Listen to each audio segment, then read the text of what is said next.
everybody, and welcome to another episode of Mr. Controversial, the show that brings a whole new meaning to the word opinion. And on this week's episode, we're going to be taking a closer look at the Jurgen Klopp effect at Liverpool and how his appointment has resulted in a vast upsurge in form since Brendan Rodgers was sacked just a couple of months ago. And none more so than last night's game at St Mary's, where they absolutely tore Southampton apart. 6-1 the final result.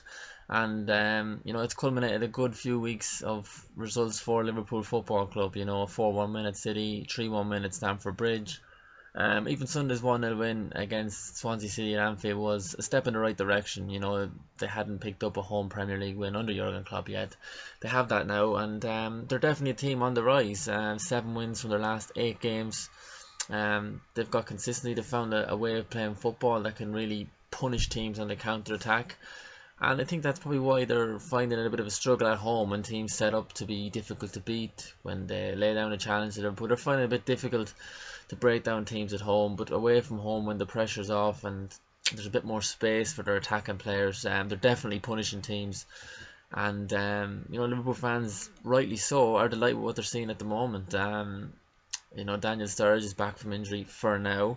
If they can keep him fit, they will certainly do some damage this year in the Premier League. It's been a very hit and miss season for teams in the Premier League, apart from teams like Leicester City, who are absolutely flying high. But teams like Manchester City, Arsenal, Man United and Chelsea, to a massive extent, they're just not producing consistent form that would suggest that a Premier League title race is over just yet. Everyone is taking points off everybody, and it's leading to a very exciting and open race. And Liverpool are sitting 6th in the Premier League table at the moment, only 6 points off top placed City, and it is wide open at the moment. You couldn't pick a winner after 14 matches, and that's the way you want the league to be. You want it to be open, you want it to be exciting, and it certainly is that at the moment. And Liverpool will certainly fancy their chances at a stint at the title. Having come so close 2 years ago, it looked like they'd blown their biggest chance for the foreseeable future. But things are definitely looking a bit different at the moment. Jurgen Klopp, he's a title winning manager, albeit in Germany, but he is a title winning manager, and his players would respect them. They look up to him probably more than they would have Brendan Rodgers. So you've got to take Liverpool seriously. They've got, when fully fit, the squad is very well capable of battling on all fronts. And with Daniel Sturridge back, for now, they have one of the best strikers in English football. I think probably the second best striker after Sergio Aguero when he's fully fit. And if they keep Daniel Sturridge fit, it could turn out to be a very, very good and very, very surprising season for Liverpool. I mean, I've seen a lot of fans, neutral fans, ruling Liverpool out of the title race, saying they can't do it, they won't do it. But you couldn't rule them out, not the way the current campaign is going. And especially when you look at the current Premier League champions, or Chelsea, and they're wallowing in the bottom half of the table, so anything is possible. Leicester City sitting in second place, so I think anything is possible. And if you believe in yourself enough, Liverpool certainly have the players to win a Premier League title. I think it's all down to mentality. I mean, if you look at the Liverpool squad compared to the United squad is kind of half been taken serious as a title winning squad. I think you'd have to pick the Liverpool squad at the moment, especially for attacking players. They've got a lot more penetrative, fast players, direct players than United have, especially up front. And that was one of the jokes doing the rounds on Twitter last night, that Daniel Sturridge, for all his injuries, has now scored more domestic goals this season, 4, than Wayne Rooney when he has 3. And even though it was meant as a dig by Liverpool fans at United fans, I think, well, personally, from my own point of view, I laughed at it because it's so true. Wayne Rooney has been absolutely horrendous this season. I think he's reached the end at this level of football, and there's been talks about a move back to Everton at the end of the season. I think it'd be fantastic for everyone. I think it'd be great for Wayne Rooney to go back to his boyhood club, for United to get him off the books, because he isn't good enough for that level anymore. And it'd be great for Everton Football Club, because he would vastly improve them.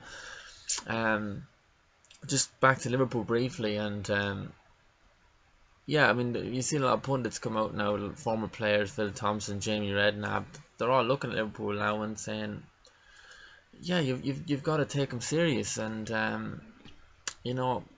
think at the start of the season they were 40-1 outsiders for the title. I think they're going into about 15 or 20 to 1 now. I mean, they're slowly making their way up the table, and they're slowly getting closer to the top of the table. And what you've got to remember is that Liverpool had a horrendous run of away fixtures to start the season, and they had to go to all the I think it was the top 6 teams for their first 7 or 8 matches. They start off away to Stoke, went to Arsenal, City. Well, they had the last 2 away games have yielded fantastic results away to City and Chelsea. That's where their home form has let them down slightly. Losing to Crystal Palace, losing to West Ham. Results like that just took away from some fantastic away results, but they have them games out of the way now, and they're only 6 points off the top. They're well placed, and coming into the new year after about 19-20 games, if Liverpool are still only 5-6 points off the top of the table, you definitely fancy them. Jurgen Klopp, but it'll be interesting to see what he does in his first transfer window in January. I think if he gets the right players, and particularly defensively, I still think they're culpable defensively and they're a bit naive defensively, but if he gets in the right players, there has been rumours of Neven Subotic coming from Borussia Dortmund to Liverpool. Certainly if they get someone like him in, it would definitely plug a big gap that has been in Liverpool's team for quite a number of years now. Even in their title challenging campaign a couple of seasons ago, there was a big hole in defence, and it still hasn't been filled, but certainly Neven Subotic would improve that. And yeah, you couldn't rule them out, and they'll certainly fancy their chances at the Capital One Cup, having drawn Stoke in the semi-finals. But yeah, Jurgen Klopp, he's certainly made an improvement, and I know from my own point of view, I would love to have him as a United manager in comparison to Van Gaal at the moment, who's if football really just goes from bad to worse. 1-1 draw at Leicester City last weekend. In the context of the season and the season that Leicester are having, it probably wasn't a bad point. But as Bastian Schweinsteiger said after the game, we are Manchester United. We should be going to Leicester and winning. And by not winning these games, you don't win Premier League titles. And that's the thing that's going to trip Manchester up in the long run, is these away slip-ups. They nearly slipped up at Watford last week. Away form is just so crucial in the Premier League. It separates the league winners from the Champions League hopefuls, and at the moment you can still look at the table and go, oh, Manchester United are only a point off the top. If they'd have gotten another goal at Leicester, they'd be top of the Premier League. But I mean, you can use that context for anything in football, really. You could say that, Bayern Munich were only 90 seconds away from winning the Champions League in 1999, and we all know how that ended. Like, I mean, football is all ifs and buts, and it's a point now, another draw later, and suddenly it's 3 points, then it's 5, and at the end of the season it's 6 and 7 points off the lead and off the championship ultimately. When you're dangling top spot in front of a Manchester United team, it should be like dangling a red rag in front of a bull, and there should be no question about the hunger and desire to get to that top place. That hunger and desire wasn't there last Saturday. They didn't want to win the game. Leicester City absolutely tore Manchester United apart in that first half, and how it was 1-1 at the break is beyond me. It was a travesty for Leicester City that they weren't leading that game 2-3-0 at half time. And in the second half, it was a case of Manchester United just keeping the ball like they normally do. If they get a goal, it's a bonus. We've won the game that we wouldn't have been expected to win. Well, you're expected to win it. You're Manchester United. You're expected to win every game, home or away. And I don't know. I think the pressure is really, really piling on Louis van Gaal at the moment now. What's happening at Liverpool is definitely putting more pressure on him, and you can see that Liverpool in 2 months under Jurgen Klopp, he's gotten his idea across to the players, and the club is benefiting. The results are coming, and the players are playing for him. When Van Gaal took over at Manchester United, he said, "Give me 3 months, you will see my philosophy come true." Then, when the 3 months are up, it was, "Give me a season, you will see my philosophy." Now it's, "Give me 18 months, you'll see my philosophy." It just keeps on going. We don't even know what his philosophy is. From what I can see, his philosophy is to alienate players. It's to be negative and be controversial. And, my mind jumps back to a couple of months ago when Anthony Martial had just joined Manchester United, and he was playing in the number 9 position. And he had definitely added a dimension to Manchester United Football Club that they didn't have for a few seasons. Arguably since when Van Persie signed for the club in 2012 and won the league for them. The teams were being stretched, creating space for other players like Mata, Herrera, Rooney, and United were scoring goals. They were scoring three goals a game for about 4 or 5 games in a row. It was fantastic. And then Van Gaal said, wait a minute. I don't like this. I'm going to shift you out to the left wing, and we're going to try Rooney up top again. And the goals have dried up, and that's not a coincidence. A blind man could see that was going to come. Why invest £36 million in a striker and play him on the left wing? That's someone who loves to create his own problems.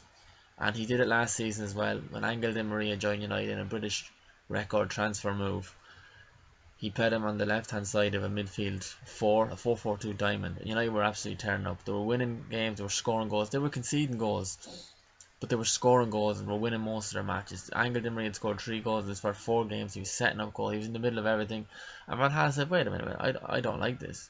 I'm going to change things here. I'm going to put you up top, and I'm going to bring Wayne Rooney into the middle of the field.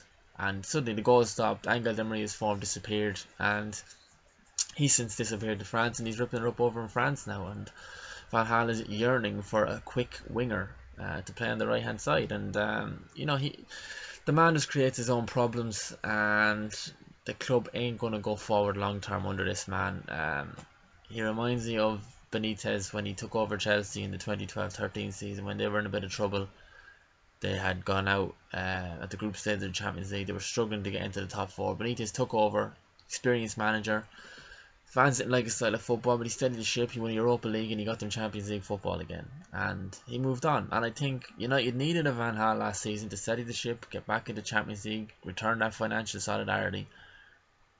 But they needed to look to a younger, more charismatic manager this summer. And you look at teams like Liverpool and Tottenham, Klopp and Pochettino, young aspiring managers with young aspiring teams that are going places. They're playing exciting football, and their fans love it.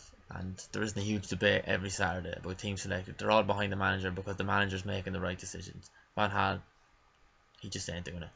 We'll leave it there this week, folks. I don't want the episode going too long. Once again, please hit the subscribe button.